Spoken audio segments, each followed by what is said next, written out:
Vì chừng mượt khơi như thay vì là bạch chờ nó na ấy nhưng chàng dậy phải quan trọng á. Ngày thì đọc muối cái tay mà thắp ấy nhưng thời khoa bắt hơi. Ngày đọc pi cái thằng còn slap. Cái thằng đây thì ấy slap ơi áp tê đây cho bắt slap tê. Trong này cứ đây trong là nó đọc đây trong cái giáo xã tọt mà bạn trongตัวScott đây trong slap. Tapi mình nói trongตัวScott thế, buộc đây trong mặt miền tây tới na trong thế. Buộc còn đặng tới trong một bạn na buộc còn tới. Thì bây giờ mà buồn mơ con thế. Không biết là tập hiệp mơ con này ấy thế, tôi tập miền cốt. Về nó còn lột, còn tè, nó còn vài đầu, nó còn tha. Cái thả buồn hẳn tao còn thả buồn thế, còn mình tao lột thế, bởi sẵn ở đây cái chọc con bàn này. Trong còn tập kết thả còn lột, ấy slap ấy hô còn đăng đấy còn lột. Vợ lông bay, nữ nâng tăng vì ngày tìm bờ, đây ở hột máu, còn là ngày tìm bấy. Ai nhầm vào ngày tìm bấy đứng đây. Tao bê mà đó lắm cũng còn xa còn tệ ngày tìm bấy còn tệ tha. Ôi dạo con nó bẹt ấp lụi bắn nạc ở đây. Thằng dạo con nó bẹt tại bàn. Tao bê ngày tìm bấy nó hối tư. Chăm mơ tu sắp còn hốt. Ai bàn tệ mà hốt thế. Là hốt đó ngày tìm đọc nhìn dạo con nó bẹt. Cô nơi tao bàn chuột con. Ngày tìm đọc muối cái tay mà thắp ấy nhưng thời khoa bắt hơi. Ngày đọc bê cái thằng còn slap. Rôm nhầmตัวเยอะมาเนี่ยเลือนเป็ดไอ้ทั้งในนั่งกระลมไปทั้งในจำตัวสับอะไรอะไรบ้านตัวไอ้มาสามัยนั่งบ้านตัวก่อนมาบ้านโบเชียโบไอ้เฮาไอ้แต่ยมเนยจำไปยมนั่งเนยกระลมไปแล้วđó taมึงเตรียมอย่างบ้านจับยมตลอดตื่นสับเตยยมเวยยมตลอดแต่อันใส่กระไรเนี่ยไปยมโบเชียชีวิตในกระไรนั่งยมแต่เนยหมดไปยมเนยนั่งเวยthay nhóm ở miền tây miền đầy tây ở ngày nhóm nơi đằng đây bong bao hồn tây nhóm thực tây ông tu tây nơi đằng đây bong bao hồn nâng xong ai bọc bọc chuột nhóm phong nhóm bọc mạng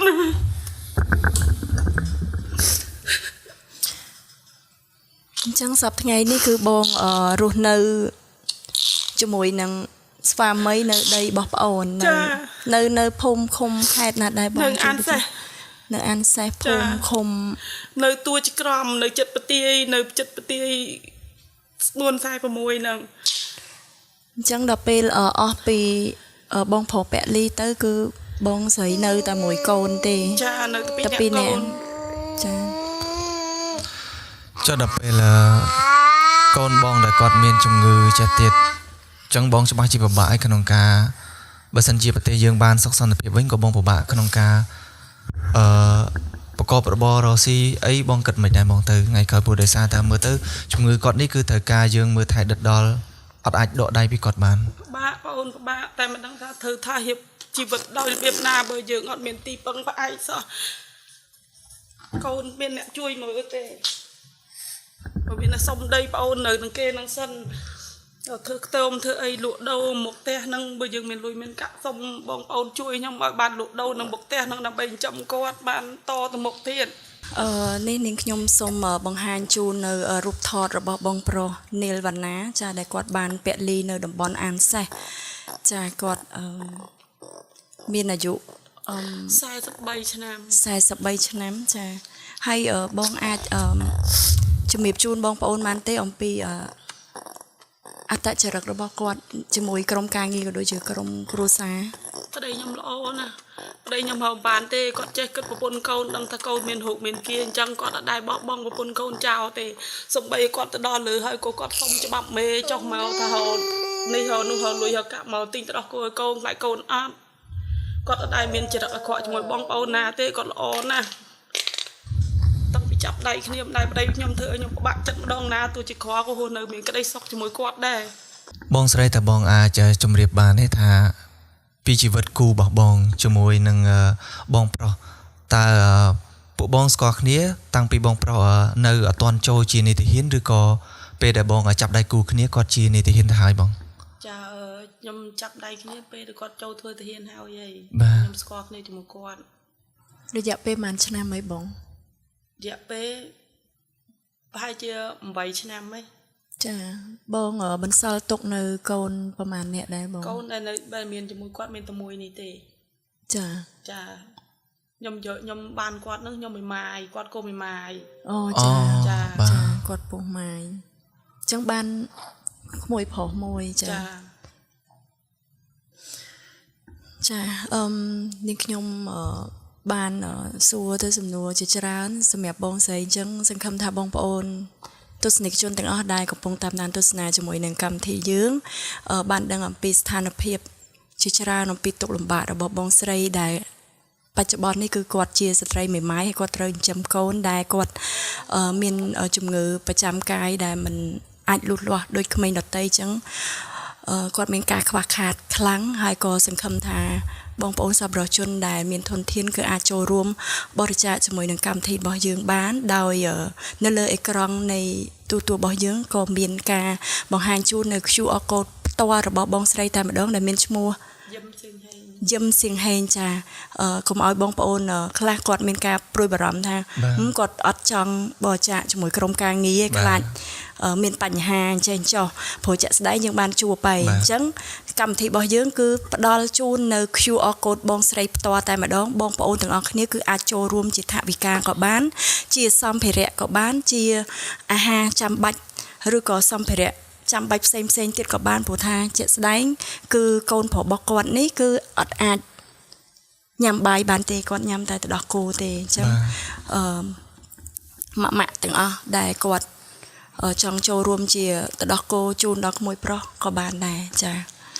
ជាស្ដែងដោយពុកម៉ែបងប្អូនបានដឹងហើយថាបងប្អូនក្រុមគ្រួសារកងទ័ពពួកគាត់ភាគច្រើនសុទ្ធតែជាអ្នកលំបាកបាទហើយចំពោះគ្រួសាររបស់បងស្រីបាទបងប្អូនបានឃើញហើយតាមការសម្ភាសបាទពីក្រុមការងាររបស់ពួកយើងគឺឃើញថាគាត់ពិតជាលំបាកខ្លាំងមែនតើហើយទីពឹងរបស់គាត់គឺមានតែមួយគត់គឺស្វាមីដែលជាវីរៈកងទ័ពប៉ុន្តែឥឡូវគាត់បានពលីទៅហើយបានបន្សល់ទុកជាមួយនឹងកូនប្រុសដែលមានជំងឺអាចថាជំងឺនេះគាត់ត្រូវការ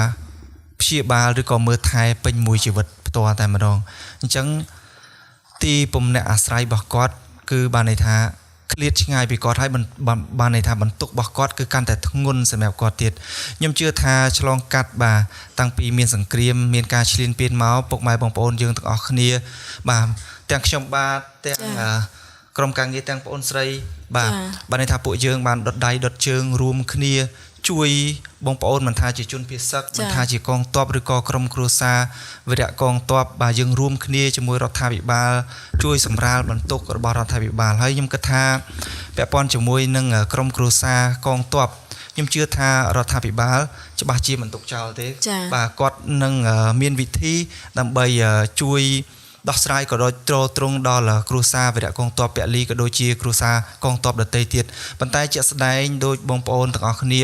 បានឃើញស្រាប់ហើយថាប្រទេសយើងឥឡូវកំពុងតែមានបញ្ហាមិនទាន់ទទួលបានសន្តិភាពពេញលេញទេអញ្ចឹងរដ្ឋាភិបាលគាត់ក៏កំពុងតែមានបន្ទុកបាទជិះច្រើនមែនតើអញ្ចឹងហើយដើម្បីជួយសម្រាលបន្ទុកខ្ញុំសូមសំណូមពរដល់ពុកម៉ែបងប្អូនទាំងអស់គ្នាយើងរួមគ្នាម្នាក់បន្តិចបាទ1000ក្តី2000រៀលក្តី$1 $2ក្តីបាទជួយទៅដល់បងស្រីព្រោះថាជាក់ស្ដែងដោយអ្នកទាំងអស់គ្នាបានស្ដាប់ការសម្ភាសរវាងពួកយើងទាំងពីរអ្នកទៅកាន់បងស្រីហើយគឺអ្នកទាំងអស់គ្នាដឹងថាគាត់ពិតជាលំបាកហើយអត់មានទីពឹងទីអាស្រ័យអីទៀតទេហើយពេលនេះបាទចាត់ទុកថាជាការតបស្នងសងគុណជាការដឹងគុណដល់វីរៈកងទ័ពដែលជាស្វាមីរបស់ពួកគាត់យើងរួមគ្នាម្នាក់បន្តិចបាទជួយសម្រាលបន្ទុកគាត់យកចិត្តទុកដាក់ជាមួយនឹងគ្រួសាររបស់គាត់ព្រោះថាពេលនេះខ្ញុំអត់ដឹងថាគួរតែធ្វើយ៉ាងណាដែលជួយគិតថាជួយសម្រាលបន្ទុកបងស្រីបានឲ្យ 100% ទេប៉ុន្តែខ្ញុំជឿលើកម្លាំងសាមគ្គីរបស់ពុកម៉ែបងប្អូនទាំងអស់គ្នាខ្ញុំជឿថាពួកយើងរួមគ្នាតែបន្តិចម្នាក់បាទគាត់នឹងជួយសម្រាលនៅបន្ទុកបានច្រើនចង់សួរទៅបងហេងដែរថាតើអនុស្សាវរីយ៍កន្លងមករវាងបងជាមួយនឹងស្វាមីមានអ្វីខ្លះដែលយើងមិនអាចបំភ្លេចបានអំពីសកម្មភាពនៅក្នុងក្រុមគ្រួសារបងចាប្តីខ្ញុំនឹងតាំងពីចាប់ដៃគ្នាមកប្តីខ្ញុំមិនដែលថាគិតថាមានថាក្រទេតែគាត់មិនដែលឲ្យខ្ញុំជាប្រពន្ធនឹងពិបាក អត់ដែរថាឲ្យប្រពន្ធទៅធ្វើនេះធ្វើនោះដើម្បីឲ្យជីវភាពយើងនឹងវិធូធាអត់ទេគាត់គិតថាធ្វើម៉េចឲ្យតែយើងនៅផ្ទះនឹងមើលកូននឹងឲ្យបានស្រួលកុំឲ្យពិបាកគាត់ទៅចិត្តពិបាកតែម្នាក់គាត់អញ្ចឹងទៅពេលអញ្ចឹងខ្ញុំនឹកឃើញសោកស្ដាយគាត់គាត់ដូចថាគាត់មិនដែរនិយាយរួមគាត់អត់ដែរអាក្រក់ជាមួយប្រពន្ធកូនទេអត់ដែរចេះនិយាយប្រើហិង្សាអីថាយ៉ាងនេះយ៉ាងនោះអត់ទេពេលណាមកក៏ដឹងតអូនបានអីហូបបាយកូនយើងយ៉ាងម៉េចខ្វះខាតអីប្រាប់គាត់ទៅលុយយកមកឲ្យដើម្បីឲ្យកូនទិញត្រោះគោគាត់មាននិយាយអញ្ចឹងហើយពេលគាត់ឡើងទៅលើគេហៅគាត់ទៅប្រចាំការអញ្ចឹងគាត់តែមករហូតគាត់ថានៅក្រោមមិនហើយអូនអើយកូនអីបានអីចេះមួយចុះពីរអញ្ចឹងខ្ញុំថាអីទេឲ្យបងនៅនឹងឲ្យបានសុខសុវត្ថិភាពទៅបាច់គិតពីប្រពន្ធកូនទេគាត់ថាអត់គិតអត់បានទេព្រោះកូនយើងអត់ដូចកូនគេគាត់និយាយអញ្ចឹងរហូតមួយគាត់មិនដែរថាសំដីគំរុះគំរើយថាអីអត់លុយអីគាត់ស្ដីបន្ទោសយើងអត់ទេអត់មានតតសោះគាត់មានថាឲ្យយើងនឹងមានកម្លាំងចិត្តរហូតទោះជាពិបាកមិនគាត់មានដូចថាឲ្យកម្លាំងចិត្តយើងនឹងកុំឲ្យគាត់ឲ្យយើងគិតកុំឲ្យគិតថាយ៉ាងម៉េចចឹងណាព្រោះគាត់អ្នកគិតហើយទោះជាអត់ប៉ុណ្ណាក៏ដោយគាត់អ្នកគិតហើយបាច់គិតអីពីគាត់ទេហើយដល់ពេលគេឡើងចេះតែឡើងទៅរហូតចឹងទៅគាត់សុំមេគាត់ថាំងមេអើយខ្ញុំសុំចុះទៅក្រោមខ្ញុំទៅហៅថៃយកមកលក់ដើម្បីប្រពន្ធខ្ញុំទិញត្រោះគោឲ្យកូនហើយមេនឹងក៏ល្អទៀតគាត់ថាអត់អីទេបណ្ណាចុះទៅអូនហៅទៅអីទៅបានលុយឲ្យប្រពន្ធហើយលះឡើងមកវិញព្រោះសុកយើងវាអត់ស្រួលយើងប្រចាំការរហូតអញ្ចឹងណាគាត់ក៏និយាយប្រាប់មេថាអីទេមេខ្ញុំចុះទៅតែ1ម៉ោង2ម៉ោងទេគួរចុះមកអញ្ចឹងគាត់1ម៉ោង2ម៉ោងមកគាត់មែននៅថៃបានអញ្ចឹងទៅគាត់ច្រកថងហ្នឹងយកទៅឲ្យមេឲ្យអ្នកដែលនៅប្រចាំកន្លែងគាត់ណាមកកន្លែងមកថងមកកន្លែងមកថងអញ្ចឹងរហូតខ្ញុំនឹកសំណោះគាត់អត់និយាយរួមគាត់អត់អាក្រក់ជាមួយបងប្អូនណាគាត់ល្អពេកខ្ញុំហៅទៅនឹងនិយាយមិនចេញព្រោះគាត់ល្អគាត់មិនដែរចេះទៅថាអ្នកនេះចេះអ្នកនោះចោលអត់ទេគាត់បារម្ភពីប្រពន្ធកូនជាពាក់គេឥឡូវនឹងធនាគារទៀតធនាគារនឹងខ្ញុំពិបាកបងគេដល់ឲ្យទៅបងអូនខ្ញុំនឹងឈើយកឲ្យ13000ដល់ពេលឥឡូវនឹងគេអត់ដឹងទេគេដឹងទៀតពីយើងពីបងអូនខ្ញុំឥឡូវនេះខ្ញុំគ្មានលុយណាសម្រាប់ឲ្យដោះនឹងធនាគារនឹងទៀតព្រោះឈ្មោះនឹងឈ្មោះខ្ញុំអ្នកយកផ្ដិតមេដៃជាមួយបងអូនប្តីខ្ញុំអត់បានផ្ដិតមេដៃទេអញ្ចឹងខ្ញុំសូមឲ្យបងប្អូនជួយខ្ញុំផងជួយខ្ញុំធនាគារហ្នឹងគាត់ថាអត់ដែរខ្ញុំមកហើយខ្ញុំមានលុយណាទៅដោះធនាគារទេ13000 13000បងអាចដឹងថាធនាគារអីដែរបងធនាគារហ្នឹង LOC ធនាគារហ្នឹង LOC ចាការយកខ្ញុំយកនៅថាបណាដល់ពេលយកថាបណាទៅក៏ធនាគារហ្នឹងថាងឲ្យបងអូនស្រីបងឈើយកទៅបងអស់លទ្ធភាពតែខ្ញុំថាបើខ្ញុំយកក៏តតែប្តីខ្ញុំអត់បានមកផ្ដិតមេដៃទេព្រោះប្តីខ្ញុំទានជួមកគេឲ្យគាត់ចោះទេទៅក៏ខាងអង្គការហ្នឹងថាអត់អីទេបងផ្ដិតមេដៃទៅព្រោះបងអូនបងឯងហ្នឹងចេញឈ្មោះយកឲ្យបងឯងផ្ដិតមេដៃទៅព្រោះប្លង់បងឯងមានមួយនៅក្នុងហ្នឹងហើយដល់ពេលឥឡូវហ្នឹងខ្ញុំសាកសួរធនាគារហ្នឹងគេថាគេអត់កាត់ឲ្យយើងទេព្រោះអត់មានឈ្មោះប្តីនៅក្នុងហ្នឹងអញ្ចឹងខ្ញុំសូមឲ្យបងប្អូនជួយខ្ញុំផងជួយតំណោះស្រាយថាតើឲ្យខ្ញុំនឹងគួរធ្វើយ៉ាងម៉េចដើម្បីធនាគារនឹងគេសម្រុះសម្រួលឲ្យខ្ញុំបានតពាក់កតាក៏បានដែរមិនបាច់ទាំងអស់ទេខ្ញុំចង់ឲ្យបងប្អូនជួយខ្ញុំផងអរគុណបងស្រីសម្រាប់ការបកស្រាយអំពីបំណុលដែលជាប់ជាមួយនឹងធនាគារ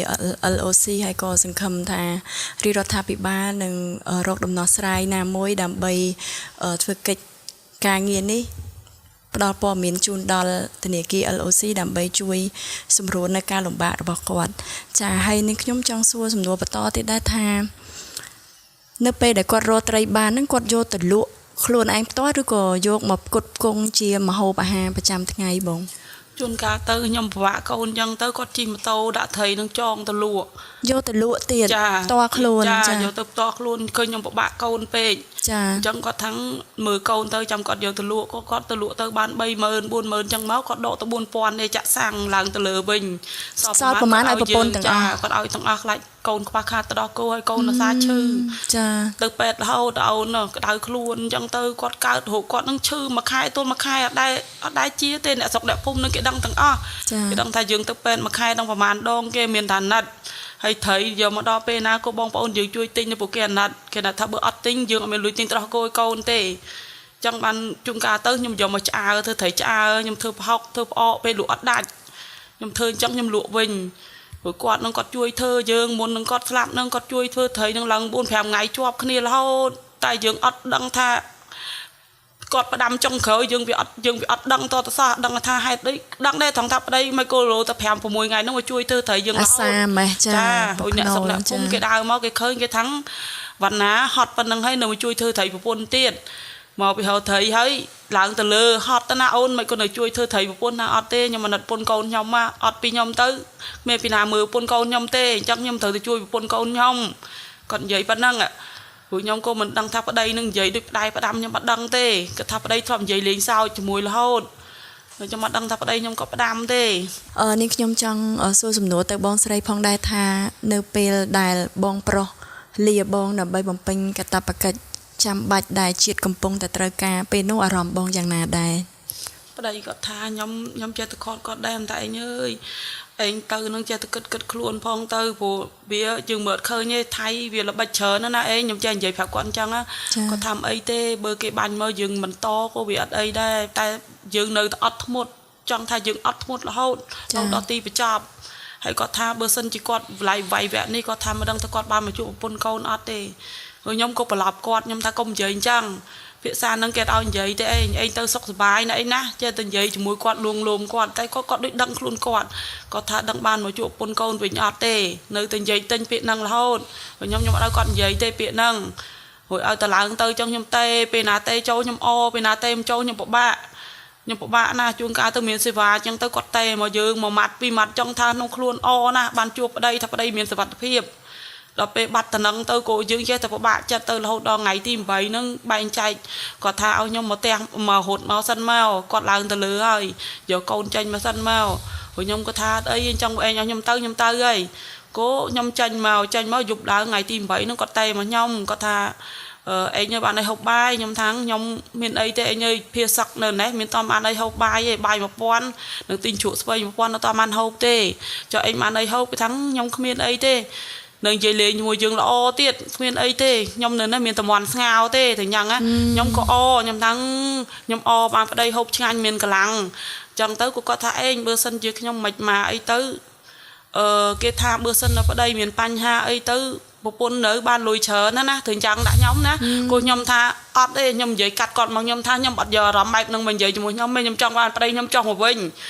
ទៅគាត់ថាខ្ញុំនិយាយលេងទេអញខ្ញុំគិតប្រពន្ធកូនខ្ញុំចេះនិយាយអញ្ចឹងហើយខ្ញុំឮឃើញគេវាអញ្ចឹងតែចេះណាខ្ញុំគាត់ថាអត់ទេខ្ញុំទទួលយកអត់បានទេខ្ញុំបានចង់បានតែប្តីខ្ញុំត្រឡប់មកវិញទេគូនិយាយប៉ុណ្ណឹងក៏ទូរស័ព្ទគាត់ដាច់ទៅថ្ងៃទី9ខ្ញុំតែអត់ចូលរហូតដល់ថ្ងៃទី10ថ្ងៃទី10ដល់ថ្ងៃ11ក្មួយខ្ញុំតែមកប្រាប់ថា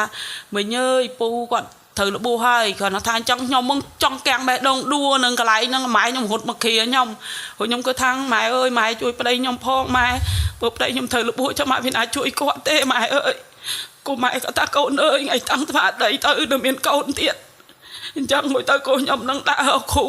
អើយជួយមើលពីប្តីខ្ញុំផងដល់ពេលថ្ងៃ12ម៉ោង8គេតែមកថាប្តីខ្ញុំស្លាប់ហើយខ្ញុំនឹកប្តីខ្ញុំណាខ្ញុំគិតប្តីខ្ញុំណាខ្ញុំទទួលយកអត់បានទេព្រោះប្តីខ្ញុំមិនអាចបែកពីខ្ញុំទេប្តីខ្ញុំទៅមួយថ្ងៃពីរថ្ងៃចុះមកប្រពន្ធកូនពិបាកដល់ពេលខ្ញុំឮថាប្តីខ្ញុំស្លាប់ខ្ញុំទទួលយកអត់បានទេរហូតដល់10ថ្ងៃក៏ខ្ញុំទទួលអត់បានដែរខ្ញុំដឹងថាប្តីខ្ញុំទៅហៅថៃគេសួរខ្ញុំថាប្តីទៅណាប្តីខ្ញុំទៅហៅថៃអត់ទាន់មកទេស្មាននឹងមក12យប់បានគាត់មកគេថាប្តីនេះអីស្លាប់ហើយអត់ទេប្តីខ្ញុំអត់ស្លាប់ទេខ្ញុំនៅគិតប្តីខ្ញុំរហូតដល់ប្តីខ្ញុំគេយកសាកសពមកបានខ្ញុំទទួលស្គាល់ថាប្តីខ្ញុំស្លាប់តែពីមុនមកខ្ញុំអត់ទទួលស្គាល់ទេព្រោះប្តីខ្ញុំមិនមានទៅណាចោលខ្ញុំទេពួកគាត់ដឹងថាខ្ញុំពិបាកណាស់បើគាត់ទៅគេពីណាមើលប្រពន្ធមើលកូនទេខ្ញុំមានលទ្ធភាពមើលកូនម្នាក់ឯងទេតើតែមានគាត់បងប្អូនអើយជួយខ្ញុំផងហើយខ្ញុំក៏សង្ឃឹមថាការចូលរួមរបស់ពុកម៉ែបងប្អូនទាំងអស់គ្នាបាទក៏បានធ្វើឲ្យវិញ្ញាណក្ខន្ធរបស់បងប្រុសនីលវណ្ណាបាទដែលជាវីរៈកងទ័ពរបស់យើងគាត់បានទៅកាន់ទីស្ងប់សុខព្រោះថាការដែលយកចិត្តទុកដាក់ជាមួយនឹងក្រុមគ្រួសាររបស់គាត់បើសិនជាវិញ្ញាណក្ខន្ធរបស់ពួកគាត់បានដឹងគាត់ច្បាស់ជាមានអារម្មណ៍ថាបងប្អូនខ្មែរពិតជាដឹងគុណដល់វីរៈកងទ័ពហើយពិតជាមិនទុកបាទឲ្យគ្រួសាររបស់គាត់នៅឯកាទេរួមគ្នាជួយយកចិត្តទុកដាក់មើលថែដល់ក្រុមគ្រួសាររបស់គាត់ហើយខ្ញុំក៏សូមបាទ បួងសួងដល់គុណប្រណត្រ័យនៃផលបុណ្យដែលពួកយើងបានសាងទាំងប្រមាណប្រជាពលរដ្ឋខ្មែរយើងបានសាងរួមគ្នាបញ្ជូនទិសកសលទៅដល់វីរៈកងទ័ពដែលបានពលីហើយខ្ញុំក៏ជឿជាក់ 100% ជឿជាក់ច្បាស់ថារដ្ឋាភិបាលគាត់នឹងគិតគូរដល់កងទ័ពដែលពលីប៉ុន្តែពេលនេះដូចខ្ញុំបានអំពាវនាវទៅបងពុកម៉ែបងប្អូនអញ្ចឹងបាទរឿងដែលនៅចំពោះមុខរដ្ឋាភិបាលរបស់យើងពេលនេះគឺច្រើនហើយធំខ្លាំងមែនទែនអញ្ចឹងពេលនេះដើម្បីជួយសម្រាលបន្ទុកហើយនឹងដើម្បីដោះទាល់បាទដល់ក្រុមគ្រួសារវីរៈកងទ័ពមានតែយើងរួមគ្នាមិនថាតិចក្តីច្រើនក្តីរួមគ្នាជួយដល់ក្រុមគ្រួសាររបស់វីរៈកងទ័ពបាទហើយ QR code ដូចពួកយើងបានជម្រាបអញ្ចឹងគឺយើងប្រើប្រាស់ QR code របស់បងស្រីផ្ទាល់បាទអញ្ចឹងពុកម៉ែបងប្អូនពួកយើងទាំងអស់គ្នាពួកយើងនៅទីនេះយើងប្រើបេះដូងក្នុងការអំពាវនាវបាទបានន័យថាពួកយើងមានទឹកចិត្តក្នុងការជួយប៉ុន្តែយើងក៏ប្រើសម្លេងប្រើបេះដូងរបស់យើងអំពាវនាវបន្តដើម្បីកាន់តែមានការរួមគ្នាសាមគ្គីគ្នានិងបានន័យថាជួយសម្រាលបន្ទុកទៅកាន់បងស្រីឲ្យបានច្រើនជាងនេះផងដែរបាទតាមពិតមែនតែនទៅសម្រាប់បងស្រីគឺប្រហែលជាប្រហែលថ្ងៃមុន account របស់នាងខ្ញុំបានផុសដើម្បីស្វែងរកមូលនិធិចាជូនដល់បងស្រីផ្ទាល់តែម្ដងគឺបានជួយសម្រាលបន្ទុកគាត់បានខ្លះអញ្ចឹងហើយដែលហេតុនៅក្នុងកម្មវិធីយើងថ្ងៃនេះក៏អញ្ជើញបងស្រីមកផ្ដល់បទសម្ភាសន៍បន្ថែមដើម្បីឲ្យដឹងអំពីស្ថានភាពជាក់ស្ដែងនៅក្នុងគ្រួសាររបស់គាត់នៅពេលដែលគាត់បាត់បង់គ្រួសារទៅដើម្បីជាការដូចបងសក្តាជំរាបអញ្ចឹងគឺជាការអំពាវនាវនិងផ្សព្វផ្សាយបន្ថែមអំពីបងប្អូនដែលមានធនធានឬក៏ជាថវិកាជាសម្ភារៈគឺអាចចូលរួមជាមួយនឹងបងស្រីផ្ទាល់តែម្ដងចាហើយនាងខ្ញុំចង់ជំរាបសួរទៅបងស្រីបន្តទៀតផងដែរថាតាំងពីបងប្រុសវីរៈកងទ័ពនីលវណ្ណាគាត់ពលីក្នុងសមរភូមិហើយថាតើមានសប្បុរសជនណាផ្សេងទៀតដែលគាត់ចូលរួមជួយគ្រប់គ្រងនៅក្នុងគ្រួសារបងចាមានបងមានប៉ុន្តែគាត់ថាបងអត់ស្គាល់ថាគាត់ឈ្មោះអីអញ្ចឹងគាត់ផ្ញើតាមគេតាមអីអញ្ចឹងទៅគាត់បាញ់ចូលតាមកង់មកឲ្យអញ្ចឹងតែខ្ញុំអត់ចេះអញ្ចឹងខ្ញុំអត់ស្គាល់ទេតែខ្ញុំសុំដូចថាស្វែងរកគុណដល់បងប្អូនទាំងអស់ដែលបានជួយខ្ញុំតាំងពីមុនមកគាត់ឮថាប្តីខ្ញុំស្លាប់នឹងគាត់ជួយខ្ញុំរហូតតិចច្រើនគាត់ជួយខ្ញុំរហូតគាត់អត់ដែរឲ្យខ្ញុំពិបាកទេគាត់មកសួរសុខទុក្ខដល់រោងដែលខ្ញុំភាសឹកនៅគីឡូ8គាត់ទៅដល់កន្លែងភាសឹកនឹងទៀតគាត់ឃើញខ្ញុំថតប្តីខ្ញុំអញ្ចឹងអ្នកខ្លះទៅគាត់អត់ដឹងដល់ពេលទៅមកគាត់ឃើញអញ្ចឹងគាត់ចូលគ្រប់វិញ្ញាណក្ខន្ធគាត់ជួយជាថវិកាជួយដល់គ្រួសារខ្ញុំរហូតដែរខ្ញុំសូមអរគុណដល់ប្អូនស្រីសុជីតានឹងហើយនឹងប្អូនប៉ោះសក្តានឹងចាសូមអរគុណដល់បងអូនដែលបានជួយបងណាជួយបងដូចថាអីសពបែបសពយ៉ាងបងអូនពូពៀជួយបងជួយប្រហោះជួយអីអញ្ចឹងឲ្យគេជួយចាហើយសពប្រជាជនដែលជួយខ្ញុំក៏តាមបងអូនសុជីតានឹងខ្ញុំបានទទួលទាំងអស់ប្រហែលអញ្ចឹងខ្ញុំមាននៅក្នុងកង់នឹងទាំងអស់អត់មាននេះទេតែគាត់ខ្ញុំអត់ស្គាល់ឈ្មោះខ្ញុំសូមថ្លែងនៅគុណដល់បងប្អូនទាំងអស់ដែលបានជួយខ្ញុំទាំងកន្លងមកហ្នឹងខ្ញុំសូមអរគុណច្រើនចាសូមបវលថយក្រោយបន្តិចបងខ្ញុំគិតថាសំណួរនេះអាចជារឿងអបិយជំនឿដែរចាចង់សួរបងថាតើពេលដែលបងប្រុសគាត់ទទួលអនិច្ចកម្មទៅថាតើគាត់ដែលមកបញ្យល់សពបងឯងមកដល់ថ្ងៃនេះមកដែរបងណាគាត់មកប្រាប់ថាមិនបានខ្ញុំដកអគុយគាត់អគុយនឹងគាត់ត្រូវថៃរាល់ថ្ងៃគាត់ថាឯងដកអគុយខ្ញុំទៅអីបើឯងដកអគុយចឹងខ្ញុំធ្វើមិនបានភ្លើងត្រូវលុយដល់ថៃមកទិញលក់ទៅទិញត្រោះគោឲ្យកូនគាត់ថាអញ្ចឹងព្រោះគាត់ដល់គាត់កាគាត់មកស្លាប់គាត់មកដល់ផ្ទះគាត់និយាយទៅអញ្ចឹងរហូតគាត់មកដល់គាត់ថាអីដកអគុយខ្ញុំធ្វើអីដល់ពេលក្នុងយល់សពដែលគាត់ស្លាប់ហើយគាត់មកនិយាយអញ្ចឹងទៀតគាត់សួរខ្ញុំថាអញ្ចឹងដល់ពេលឡងមកមួយថ្ងៃមកក៏ប្អូនខ្ញុំឲ្យប្អូនខ្ញុំឃើញថាំងចារាអើយជួយមើលប្រពន្ធកូនខ្ញុំផងព្រោះប្រពន្ធខ្ញុំអត់ពីខ្ញុំទៅវេទនីហើយគាត់មកបញ្យល់សពចាហើយដល់ពេលខែ4នឹងជីរ៉ាអញជួយធ្វើខូបកណៅឲ្យកូនខ្ញុំផងតិចតួចក្រោយក៏ត្រូវតែធ្វើឲ្យកូនខ្ញុំអូនខែ4ការខែ4ចាគាត់ថាគាត់សន្យាជាមួយកូនតែគាត់ធ្វើអត់បានអញ្ចឹងគាត់ពឹងឲ្យបងប្អូននឹងជួយថាធ្វើឲ្យកូនខ្ញុំផងតិចក្រោយច្រើនក្រោយជួយធ្វើឲ្យកូនខ្ញុំផងចុះថ្ងៃដែលគាត់ពេលដែលគាត់នៅមានជីវិតហ្នឹងគាត់លេងមួយកូនអីគាត់មកលេងជាមួយកូនអោបថើបកូនរាល់ថ្ងៃទេតាមទូរស័ព្ទក៏ទេតាមឆាតទេមើលមុខកូននិយាយមួយកូនរហូតតែកូនអត់ស្គាល់ចង់ថាដូចថាគាត់អត់មានគូក្បាលនឹងស្គាល់ពុកស្គាល់ម្ដាយទេចាប៉ុន្តែស្រឡាញ់កូនហើយខ្ញុំឃើញមុខអូនក៏ស្តៀងបងប្រុសដែរស្រឡាញ់ណា គាត់អាណិត អាណិតចា អាណិតកូនកូនអញ្ចឹងគាត់អាណិតកូនគាត់ ចុះចំពោះ ចាបងជួយ ចុះចំពោះបងស្រីវិញតើនឹងគិតបន្តដំណើរជីវិតយ៉ាងណាដែរនៅពេលដែលបាត់បង់បាទស្វាមីដូច្នេះបងគិតមិនដែរ អត់ដឹងថាគិតមិនទេអូនព្រោះថាដូចថាបងវាអត់តន់មានអីនៅនឹងខ្លួនបងគិតអត់ដឹងទេបងគិតអត់ដឹងថាបងត្រូវធ្វើម៉េចអីធ្វើម៉េចទេពិបាកគិតមិនដឹងថាគិតយ៉ាងម៉េចទេអូនហៅទំនុកគិតមិនចាញ់ទេព្រោះអត់ពីគាត់ទៅយើងដឹងតែយើងពិបាកហើយក៏យើងទទួលយកមិនបានថាបាត់បង់គាត់អញ្ចឹងអារម្មណ៍មួយនៅតែគិតថាប្តីយើងអត់ស្លាប់ខ្ញុំនៅតែគិតអញ្ចឹងខ្ញុំអត់តន់គិតថាណាគាត់ខ្ញុំថាយ៉ាងម៉េចទេអូន តាមបងស្រីតណាលមកថាក្រុមការងារក្រុមគ្រួសារតសើអំពីតរៈអត្តចរិតគាត់ថាចេះជួយយកអាសាគេណាបងណោះ ចាពេលដែលគាត់ចូលមកនឹងគាត់អត់ត្រូវរបួសដែរគាត់ឃើញអ្នកដែលនៅជាមួយគាត់នឹងត្រូវរបួសគាត់ឃាគេចូលមកហៅពេទ្យ អូចា ចាចុះមកដល់អញ្ចឹងទៅក៏មកដល់ឡាពាក់កថាផ្លូវនឹងក៏គេបាញ់មកធ្វើចំដៃគាត់ខុបាក់ដៃគាត់វាយទៅអូឲ្យគេជួយដែរគាត់ថាជួយខ្ញុំផងបងអើយខ្ញុំបាក់ដៃហើយ អូចា គេគាត់ថាអូននេះយកកន្លែងពួនសិនទៅ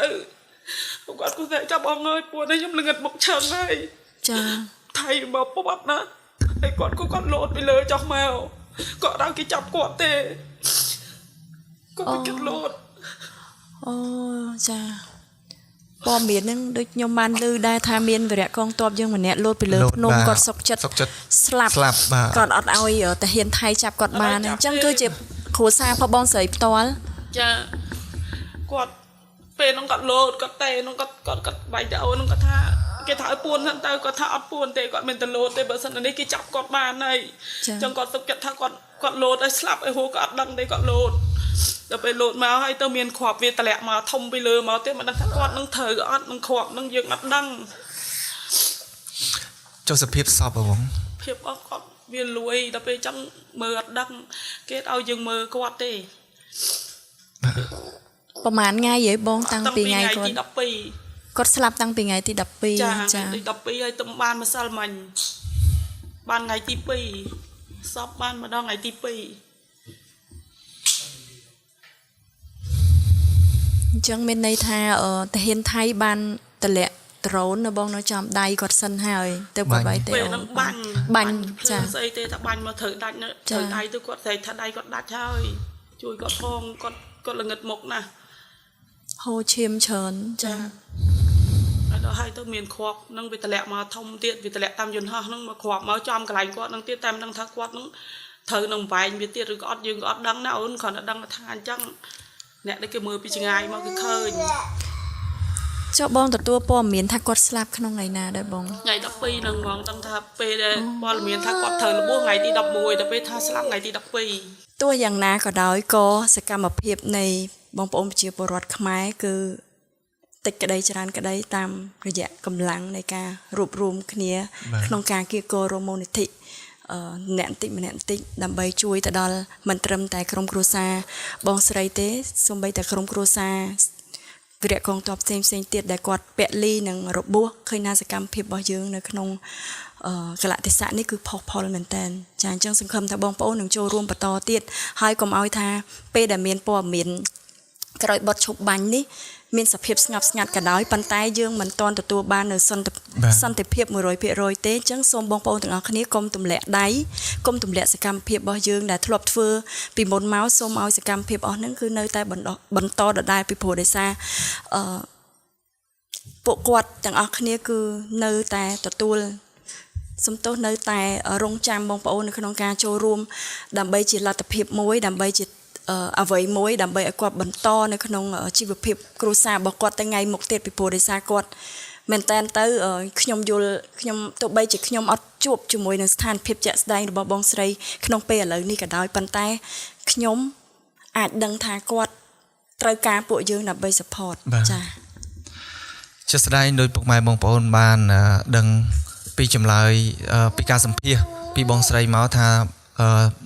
មានអ្នកផ្ដល់ជំនួយទៅគាត់ខ្លះៗហើយប៉ុន្តែចំនួនមិនទាន់អាចនឹងថាឲ្យបងស្រីបានដោះស្រាយ ជីវភាពបាទបានយូរទេគឺបានមករយៈពេលខ្លីតែប៉ុណ្ណោះហើយពាក់ព័ន្ធជាមួយនឹង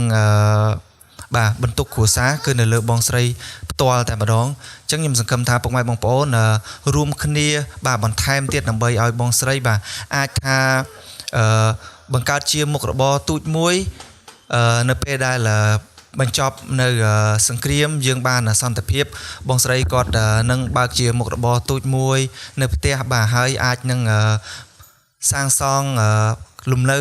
សំរុំទូចមួយនៅលើដីរបស់បងប្អូនព្រោះបងប្អូនបានដឹងហើយថាបងស្រីគាត់អត់មានដីផ្ទាល់ខ្លួនទេហើយគាត់កន្លងមកបងនៅជាមួយប្តីរបស់គាត់បាទហើយកន្លែងដីដែលគាត់ធ្វើរំនៅឋានហ្នឹងគឺនៅលើដីរបស់បងប្អូនរបស់គាត់ទេអញ្ចឹងសង្ឃឹមថានៅពេលដែលគាត់មានមុខរបរតូចមួយទៅគាត់អាចនៅមើលថែកូនគាត់បានហើយបង្កើតមុខរបរចិញ្ចឹមជីវិតបានប៉ុន្តែកលៈទេសៈនេះគឺ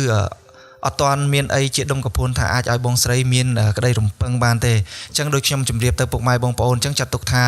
បាទជាការដឹងគុណតបស្នងសងគុណចំពោះការពលីរបស់វរៈកងទ័ពនាលវណ្ណាបាទអញ្ចឹងយើងរួមគ្នាម្នាក់បន្តិចទៅជួយទៅដល់បងស្រីបន្ថែមហើយខ្ញុំសង្ឃឹមថាបាទហើយខ្ញុំសង្ឃឹមថាបាទសកម្មភាពដ៏សែនឈឺចាប់របស់ប្រទេសកម្ពុជាយើងដែលត្រូវប្រទេសជិតខាងឈ្លានពានយ៉ាងកម្រោលនេះបាទបងប្អូនបានឃើញហើយតាមសារព័ត៌មានបាទយើងខូចខាតអ្វីខ្លះយើងបាត់បង់អ្វីខ្លះបាទបងប្អូនប្រជាពលរដ្ឋយើងខ្មែរយើងបានដឹងហើយអញ្ចឹងខ្ញុំសង្ឃឹមថា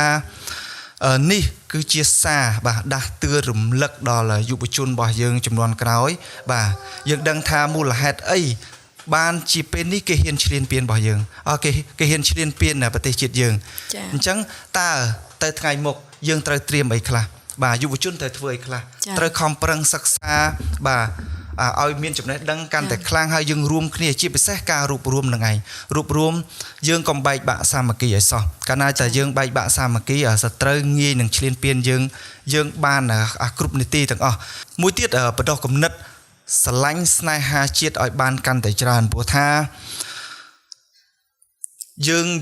ត្រូវទទួលស្គាល់ថាប្រទេសយើងសពថ្ងៃនេះយើងត្រូវទទួលស្គាល់ពីចំណុចខ្វះខាតរបស់ខ្លួនឯងបាទត្រូវរៀនបើកចិត្តទទួលយកពីចំណុចខ្វះខាតរបស់ខ្លួនឯងហើយយកមកកែលម្អហើយស្រឡាញ់ជាតិឲ្យបានច្រើនរួមគ្នាកសាងជាតិរបស់យើងព្រោះយើងអត់ដឹងថាបើសិនជាប្រទេសជាតិយើងបាទនៅតែមិនខ្លាំងទៅថ្ងៃមុខយើងមិនដឹងថាថ្ងៃក្រោយទៅនឹងមានគេមកឈ្លានពានយើងតទៅទៀតគឺយើងអត់ដឹងទេប៉ុន្តែជាក់ស្ដែងដូចយើងដឹងហើយថាគេឈ្លានពានយើងបានដោយសារតែយើងទុនខ្សោយជាងគេបាទបើយើងខ្លាំងជាងគេអត់អាចឈ្លានពានយើងបានទេអញ្ចឹងខ្ញុំសង្ឃឹមថាឆ្លងកាត់បទពិសោធន៍ដ៏សែនឈឺចាប់មួយនេះបាទបងប្អូនទាំងអស់គ្នាបាទនឹងគិតឃើញហើយនឹងភ្ញាក់ខ្លួនឡើងថាយើងត្រូវរួមគ្នាហើយប្រឹងអ្វីខ្លះចាប់ផ្ដើមអ្វីខ្លះកែនៅលើចំណុចអ្វីខ្លះដែលយើងខ្វះខាតបាទអរគុណច្រើនចាអរគុណសម្រាប់សារដ៏ល្អពីបងសក្តាចាអញ្ចឹងជាចុងបញ្ចប់សូមបងស្រីមានអីដែលចង់ផ្ដាំផ្ញើដល់បងប្អូនមហាជនទាំងអស់ដែលកំពុងតាមដានទស្សនាជាមួយកម្មវិធីយើងចាខ្ញុំមានពាក្យអីចង់ឲ្យបងប្អូននឹងជួយខ្ញុំផងជួយឲ្យខ្ញុំបានមុខរបរអីរកស៊ីចិញ្ចឹមកូនតទៅមុខទៀតសូមឲ្យបងប្អូនជួយខ្ញុំដោយពុកម៉ែបងប្អូនបានឃើញបាទពីសភាពរបស់កូនប្រុសរបស់បងស្រីអញ្ចឹងការអំពាវនាវរបស់គាត់គឺអត់មានអីដុំកំពូនធំដុំខ្លាំងដែលយើងទាំងអស់គ្នាមិនអាចមានលទ្ធភាពរួបរวมជួយគាត់បានទេគាត់គ្រាន់តែសុំបាទការអំពាវនាវពីពុកម៉ែបងប្អូនរួមគ្នាម្នាក់បន្តិចដើម្បីឲ្យគាត់បាទមានជាដើមទុនដើម្បីយកមកប្រកបជារបរចិញ្ចឹមជីវិតគ្រប់គង់លើគ្រួសាររបស់គាត់និងដោះស្រាយលើបន្ទុករបស់គាត់តែប៉ុណ្្នឹងឯងអញ្ចឹងខ្ញុំសង្ឃឹមថាពួកខ្ញុំទាំងពីរសង្ឃឹមថាពុកម៉ែបងប្អូននឹងរួមគ្នាម្នាក់បន្តិចហើយចាក្នុងនោះផងដែរនាងខ្ញុំក៏ក្នុងអំឡុងពេលដែលយើងកំពុងតែផ្សាយកម្មវិធីក៏មានបងប្អូនសប្បុរសជនចូលរួមតាមរយៈនាងខ្ញុំដែរគឺមានបងស្រីអេងវណ្ណងគាត់ឧបត្ថម្ភថវិកា$50បងប្អូនស្រីអ៊ុំសុកបុផា$25ចាបងច័ន្ទកៅនិមលគាត់បានឧបត្ថម្ភជាសម្ភារៈកុមារជូនដល់ក្មួយប្រុសចាជាមួយនឹងទឹកដោះគោហើយនឹងខាងនាងខ្ញុំក៏មានរបស់របរបន្តិចតួចជាមួយនឹងថវិកាតិចតួចចូលរួមជាមួយនឹងបងស្រីផងដែរចាហើយមួយទៀតគឺបងស្រីហ៊ូសុផលីកាចាដែលបានឧបត្ថម្ភជាសម្លៀកបំពាក់ ជូនដល់ក្មួយប្រុសផងដែរដែលមើលឃើញអំពីការខ្វះខាតរបស់បងស្រីដូចជាក្មួយប្រុសចាជាបន្តនេះខ្ញុំក៏សូមអនុញ្ញាតដល់អ្នកអុកញ៉ាគៀធីនិងលោកជំទាវប៊ុនទៀងព្រមទាំងបុត្រានិងបុត្រីដែលបានបរិច្ចាគនៅថវិកាផ្ទាល់ខ្លួនជូនដល់បងស្រីចំនួន$200ហើយក៏សូមអរគុណបងស្រីដែលបានអញ្ជើញមកដល់ស្ទីឌីយោផ្ទាល់ហើយក៏សូមជូនពរឲ្យបងស្រីទទួលបាននៅផ្លូវចិត្តមួយដែលល្អរឹងមាំខ្ញុំយល់អំពីទុក្ខលំបាកបងពេលនេះប៉ុន្តែបើសិនជាបងផ្ទាល់បងបាក់ទឹកចិត្តឬក៏កម្លាំងចិត្តខ្សោយឬក៏សុខភាពខ្សោយគឺបងអត់អាចនឹងបន្តដំណើរជីវិតរបស់បងដើម្បីចិញ្ចឹមដល់ក្មួយប្រុសដែលជាកូនមកកើតរបស់បងដែលគ្នាមិនមានសតិគ្រប់គ្រាន់ដោយកុមារដតីអញ្ចឹងសូមឲ្យបងថែរក្សាផ្លូវចិត្តហើយនាងខ្ញុំនឹងសង្ឃឹមយ៉ាងមុតមាំថានឹងមានសប្បុរសជនចូលរួមតាមរយៈកម្មវិធីរបស់យើងឬក៏តាមរយៈការបំផុសបំផុលពីសប្បុរសជនផ្សេងទៀតជួយដល់បងស្រីតាមរយៈការទស្សនាជាមួយនឹងកម្មវិធីរបស់យើងហើយក៏ជូនពរឲ្យបងត្រឡប់ទៅឯកដ្ឋានវិញទទួលបាននៅសុខសុវត្ថិភាពហើយមួយវិញទៀតផងដែរសម្រាប់នាងខ្ញុំផ្ទាល់គឺនាងខ្ញុំក៏សូមសំណូមពរដល់បងប្អូនមហាជនទាំងអស់ដែលតាមដានទស្សនាជាមួយនឹងកម្មវិធីសូមឲ្យបងប្អូនទាំងអស់គ្នាទទួលជ្រាបនិងទទួលអាននៅព័ត៌មានដែលពិតប្រាកដចេញពីเพจផ្លូវការរបស់ថ្នាក់ដឹកនាំនិងเพจផ្លូវការរបស់ក្រសួងការពារជាតិដើម្បីយើងទទួលបានព័ត៌មានច្បាស់កុំឲ្យទទួលបាននៅដំណឹងផ្សេងដែលជាដំណឹងមួយបំផុសបំផុលចលនាដល់បងប្អូនប្រជាពលរដ្ឋយើងធ្វើឲ្យពួកគាត់មានអារម្មណ៍ថាវាអត់សុវត្ថិភាពចេះតែគិតថាចេះចុះវាធ្វើឲ្យសាមគ្គីផ្ទៃក្នុងរបស់យើងមិនរឹងមាំអញ្ចឹងហើយសូមមកបងប្អូនទទួលជ្រាបនៅព័ត៌មានពិតប្រាកដហើយសូមកុំបន្ធូរដៃឲ្យសោះគឺនៅតែបន្តជាមួយនឹងសកម្មភាពការគៀកនៅមូលនិធិតាមរយៈការផ្សព្វផ្សាយផ្សេងគឺជួយទៅដល់ក្រុមគ្រួសារបងប្អូនជនភេទសឹកក្រុមគ្រួសារបងប្អូនវីរៈកងទ័ពដែលបានពលីនិងក្រុមគ្រួសារបងប្អូនដែលវីរៈកងទ័ពដែលកំពុងតែរងរបួសនៅឯមន្ទីរពេទ្យហើយក៏សូមជូនពរដល់បងវីរៈកងទ័ពដែលកំពុងតែមានរបួសនៅមន្ទីរពេទ្យនិងបងប្អូនប្រជាពលរដ្ឋដែលនៅជនភេទសឹកសូមឲ្យទទួលបាននៅសុខភាពល្អហើយសង្ឃឹមថាប្រទេសជាតិរបស់យើងនឹងទទួលបានសុខសុវត្ថិភាពបងប្អូនក៏អាចនឹងត្រឡប់ទៅឯកដ្ឋានទទួលបាននៅសុភមង្គលសុខដុមរមនាដោយពីមុនចា៎